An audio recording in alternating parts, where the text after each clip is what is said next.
자, 라디오 종합병원입니다. 오늘은 앞서 말씀드렸듯이 안과 전문의이신 서정원 원장 모시고 결막염에 대해서 알아보려고 합니다.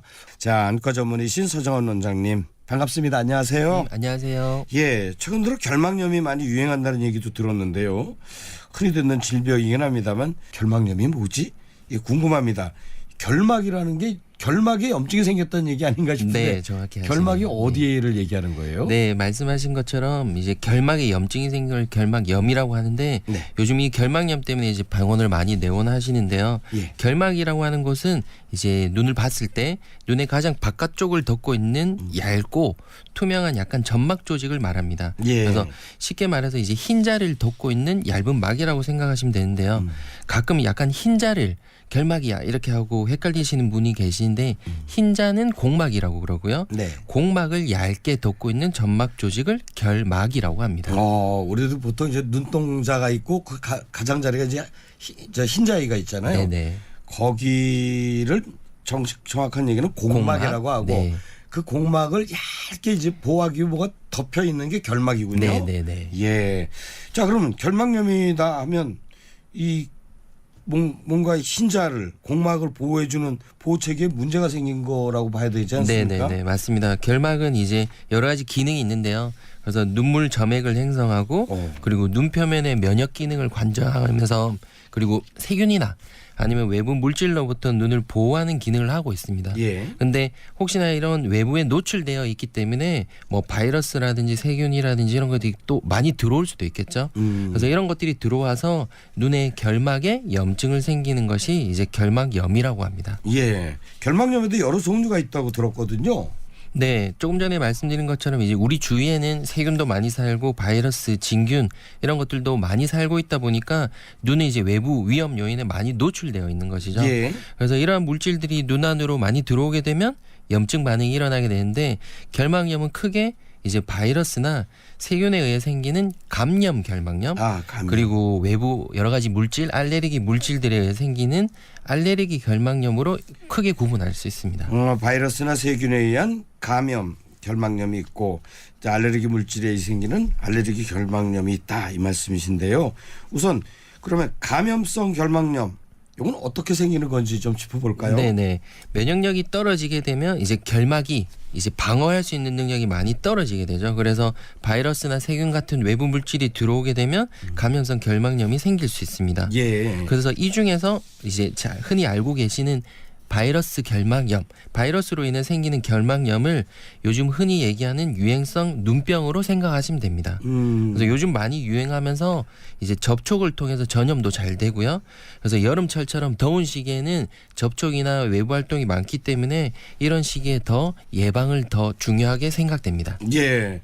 이 유행성 눈병 그러면 우리 이제 수영장이라든가 이런 데 가서 예전에 막 아폴로 눈병 막 이런 거 정말 유행했잖아요. 네네네네. 그런 걸 이제 대부분 이제 감염성 결막염이다 이렇게 그렇죠. 볼 수 바이러스에 있겠군요. 의한 감염성 결막염을 이제 뭐 아폴로나 아니면 이제 흔히 알고 계시는 그런 눈병이라고 생각하시면 네. 됩니다. 그럼 알레르기 결막염이라고 얘기를 한다면 이제 뭐 비염처럼 꽃가루라든가 이런 것 때문에 생기는 건가요? 네, 맞습니다. 그래서 감염성 결막염이 이제 여름에 많이 생긴다고 생각하면 예. 알레르기 결막염은 요 시기 이제 환절기인 봄, 가을에 많이 생기게 되는데요. 이제 말씀하신 것처럼 먼지라든지 꽃가루 아니면 뭐 특정 화장품이라든지 이런 것들을 이제 눈이 과민 반응을 일으키게 되면서 알레르기 결막염이 생기게 되는 거죠. 그래서 알레르기 비염처럼 면역 체계가 약할 때 발생한다고 보시면 됩니다. 예. 그러면요, 이 감염 결막염은 이게 옮길 수도 있을 거란 생각이 들고요. 대신 그 알레르기 결막염은 그래도 전염은 안 된다 이렇게 볼 수 있겠습니까? 네네, 정확히 알고 계시는데 정확히 또 설명도 해주셨습니다. 그래서 알레르기 결막염은 본인의 면역 체계가 깨져 있기 때문에 예. 본인만이 이제 아픈 거고요. 근데 이제 바이러스 결막염은 아까도 말씀드린 것처럼 접촉으로 인해서 전염이 잘 되기 때문에 혹시나 눈이 빨개지거나 예. 뭔가 충혈이 되면 병원도 방문하시는 게 좋고 뭔가 좀 충혈이 된다 싶을 때는 눈을 절대 안 비비는 게 중요한 거죠. 근데 처음에 안 비빌 수가 없죠. 네네네. 지금 문자가 왔는데요. 0021님은 원장님 일하면서 렌즈를 안 낄 수가 없는 상황입니다. 결막염도 자주 생깁니다. 어떻게 관리를 하면 좋을까요? 이런 질문입니다. 이 콘택트 렌즈 사용하면 결막염에 좀 더 취약할 수 있나요? 네, 특히 이제 소프트 렌즈 끼시는 분들, 그리고 렌즈에도 여러 가지 종류가 있습니다. 소프트 렌즈, 하드 렌즈, 그리고 뭐 소프트에도 하루 끼는 게 있고 뭐 2주 끼는 거 있고 여러 가지 종류가 있죠. 그래서 뭐 사무, 뭐 컴퓨터라든지 이런 걸 많이 보시는 분들은 어쩔 수 없이 사회생활을 하시면서 렌즈를 끼실 수밖에 없는데요. 렌즈를 끼시더라도 눈물약이라든지 그런 윤활제 같은 걸 좀 넣어줘서 눈을 부드럽게 해주는 경우도 좋고, 그러면 결막염이 좀 덜 생깁니다. 그런데 결국에는 렌즈도 하나의 이물질이기 때문에 안 끼는 게 좋아서 제일 좋은 건 안경이고요. 안경. 그리고 조금이라도 이런 결막염이 너무 자주 생기거나 그런 분들은 굴절 교정 수술, 뭐 라식이나 라섹을 통해서 렌즈를 최소한으로 끼는 게 좋죠.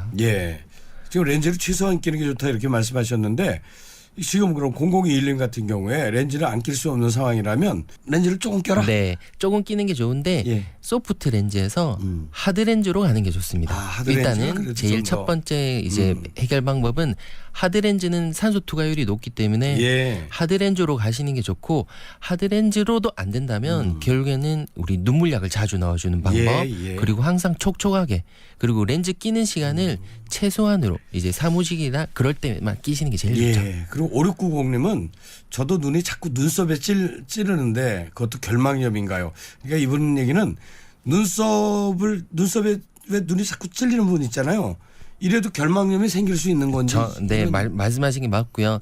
결막에 염증이 생기는 걸 결막염이라고 하는 거고요. 아까도 말씀드린 것처럼 여러 가지 원인에 의해서 뭐 바이러스에 의해서 생기면 바이러스 결막염, 알레르기에 의해서 알레르기 생기면 알레르기 결막염인데 그런 외상, 눈썹 찌르는 거에서 생기는 것도 결막염 중에 하나입니다. 그래서 결국엔 근본적인 원인을 해결해 주기 위해서는 눈썹 교정 수술이라든지 아니면 자주 닿는 눈썹들을 정기적으로 뽑아주는 게 중요하죠.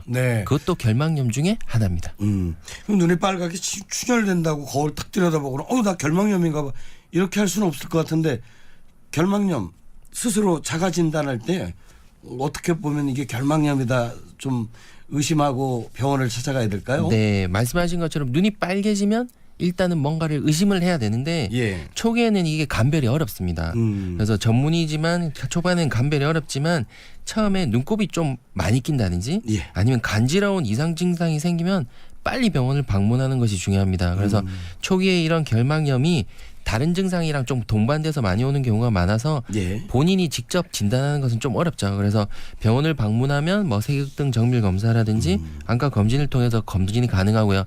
혹시나 전신 질환, 뭐 당뇨라든지 아니면 결핵, 뭐 루푸스 이런 이제 전신 질환이 있는 분들도 결막염이 생길 수 있기 때문에 뭔가 충혈된다고 그냥 가만히 계시지 마시고 병원을 방문하셔서 정확하게 진단받는 것이 중요합니다. 자, 그러면 안과에 가서 결막염이다 이런 진단이 내려지면 결막염 치료는 어떻게 됩니까? 네, 치료는 여러 가지 원인에 의해서 그렇게 치료 방법이 다 달라지는데요. 세균에 의해서 생기면 항생제를 넣으면 금방 좋아집니다. 그래요? 근데 이제 유행성 결막염, 이제 아까도 말씀드렸지만 바이러스 같은 경우에는 잘 안 죽기 때문에 이런 경우에는 여러 가지 안약을 복합적으로 사용해서 안약을 넣어주고요. 그리고 전염성이 강하기 때문에 이제 접촉이라든지 이런 예방하는 것이 제일 중요합니다. 그래서 안약 사용이랑 손 씻기 같은 위생 관리를 통해 막아줄 수 있습니다.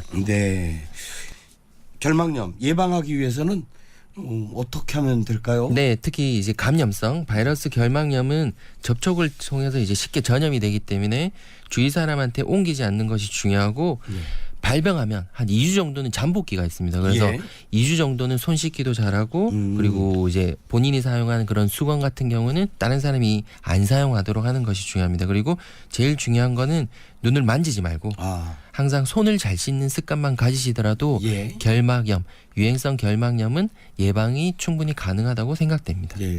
인사 나눠야 되는데 벌써 또 막 질문이 들어왔어요. 1355님.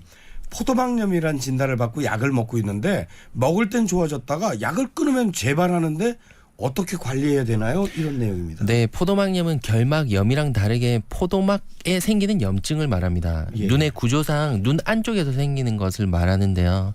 이렇게 양 미간의 안쪽? 아니요, 눈 알안. 그래서 눈알 안구내. 안쪽에. 네. 아, 그래서 예. 포도막이라고 하는 홍채랑 손모체에 생기는 염증을 포도막염이라고 합니다. 이거는 자가 면역 질환. 그러니까 외부에서 들어오는 게 아니라 몸이 피곤할 때 생기는 것이므로 면역 관리가 제일 중요하고요. 예. 조금 증상이 생기면 빨리 약 먹고 빨리 깔아앉히는 게 중요하죠. 예. 요거 하나 더. 저 1174님 보내주셨는데 피곤하면 흰자에서 빨개지는데 이것도 결막염이 되나요? 제일 말씀하신 게 충혈된다고 다 결막염은 아닙니다. 그래서 예. 뭔가 이상이 생기면 병원 방문하시면 바로 진단은 가능하지만 충혈이 되는 원인 중에 하나가 결막염이고요. 네. 충혈되는 여러 가지 원인 중에 아까 말씀하신 포도막염이나 위험한 병도 있기 때문에 병원 꼭 방문하신 게 좋습니다. 예. 라디오 종합병원 오늘 결막염에 대한 이야기 안과 전문의이신 서장훈 원장과 말씀 나눴습니다. 고맙습니다. 감사합니다.